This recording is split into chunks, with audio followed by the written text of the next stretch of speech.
Hi, David Herb here, your Washington, D.C. tourist guide. I'm not in Washington, D.C. today. I'm in Hanover, Pennsylvania at my sister's house. And the reason I'm online here, I have to show you something pretty special. Her grandson set up this camp in the backyard. We're in a subdivision, we're not out in the country, of a the Depression era hobo camp. Let's go down and talk to the people that are here and learn more about it.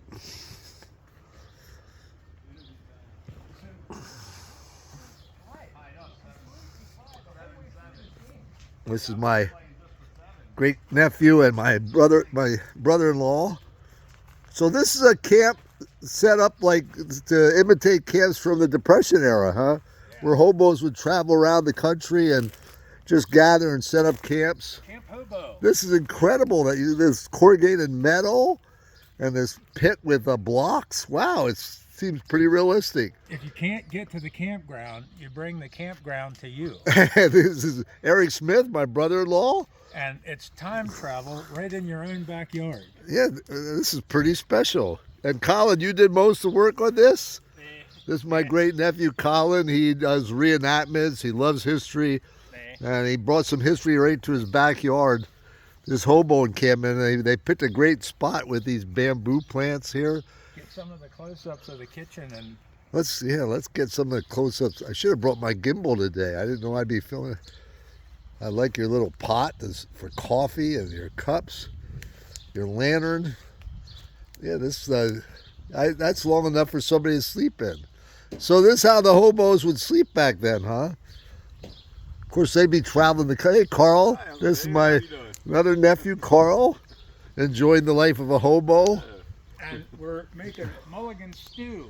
And tell me more about mulligan stew. So mulligan stew is anything that the other hobos could bring with them to the camp. And if they had a can of peas or a little piece of meat or hardtack, and they'd throw it in the pot and make mulligan stew, so everyone had a hot dinner before they turned in that night. Where'd the name come from? Mulligan stew. You have to do a Google search. Yes.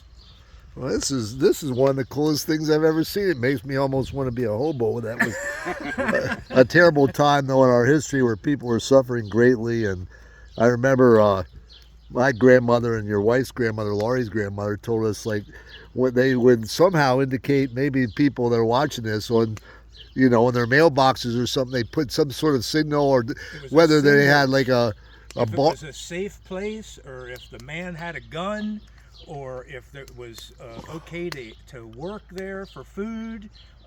There's a whole almost like Morse code symbols on what the hobos would leave for other people. Oh, so the hobos, they had their own way to communicate. And a lot of people don't understand the two. Hobos were actually people that moved across the country looking for work, and they were sending that money home to their families, where bums just rode the rails to get to another camp, to find another can of food. It was different. Oh, I didn't know there's a difference between hobos and bums. What about the iconic stereotype of the wandering person with a stick with a handkerchief wrapped up and all? Is that a hobo? That's a hobo. Yeah. A lot of times they'd have like a bedroll, and it seemed like it all started around the 1880s and lasted all the way up until the beginning of World War II. The Depression had a lot to do with it. People were just looking for work. Yeah, Depression after this in the 1930s, and yeah, the other economy. There was some horrible depressions, or they didn't call it that back then, but panics they called them, like 1870s, 1890s.